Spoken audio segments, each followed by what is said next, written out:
Ertugrul Ghazi ترک اغوز کی شاخ کئی قبیلے کے سردار سلیمان شاہ کے بیٹے اور سلطنت عثمانیہ کے بانی عثمان اول کے والد تھے۔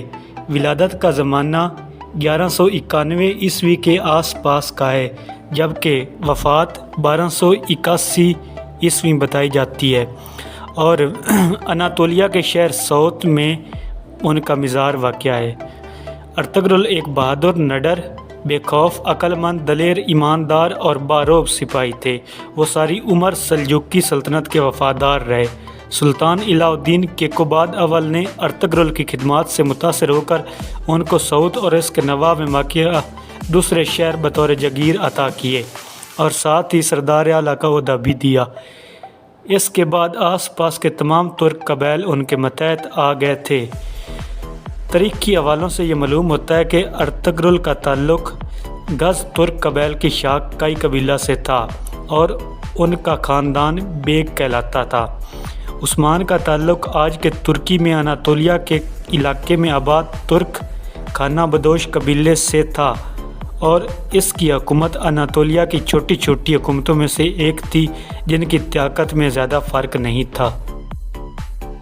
عثمانی روایات کے مطابق ارطغرل اپنے والد سلیمان شاہ کی وفات کے بعد اپنے رفقا کو لے کر سلاجقہ روم کے پاس گئے اور ان سے زمین کا مطالبہ کیا۔ چنانچہ انہوں نے سعود کی زمین ارطغرل کے حوالے کر دی، جو اس زمانے میں بازنطینی سلطنت کی سرحد پر واقع تھا، اور ارطغرل کو اس کا سردار مقرر کر دیا۔ بعد ازاں اس سرزمین پر کچھ ایسے واقعات پیش آئے جو آگے چل کر سلطنت عثمانیہ کی بنیاد کا سبب بنے۔ اسلام کی سربلندی کی خاطر ارطغرل اور دیگر عثمانی سلاطین کی مجاہدانہ سرگرمیوں کی بنا پر عموماً ان کے ناموں کے ساتھ غازی کا لقب لگایا جاتا ہے۔ ارطغرل غازی عمر بھر سلجوقی سلطنت کے وفادار رہے، لیکن ان کی زندگی کے آخری ایام میں سلجوقی سلطنت اپنی آخری سانسیں لے رہی تھی اور منگول سلطنت نے پورے اناطولیہ پر قبضہ کر لیا تھا، جو ان کے لیے سخت تشویش کا باعث تھا، اور ان کی آرزو تھی کہ ایک عظیم اسلامی سلطنت کا قیام عمل میں آئے۔ چنانچہ ارطغرل کے سب سے چھوٹے بیٹے عثمان اول نے ان کا یہ خواب پورا کیا اور ایک عظیم الشان سلطنت عثمانیہ کی بنیاد رکھی۔ کائی قبیلہ ایک جنگجو قبیلہ ہے جو ایک طرف موسموں کے نشانے پر ہے اور دوسری جانب منگولوں اور صلیبیوں کے نشانے پر۔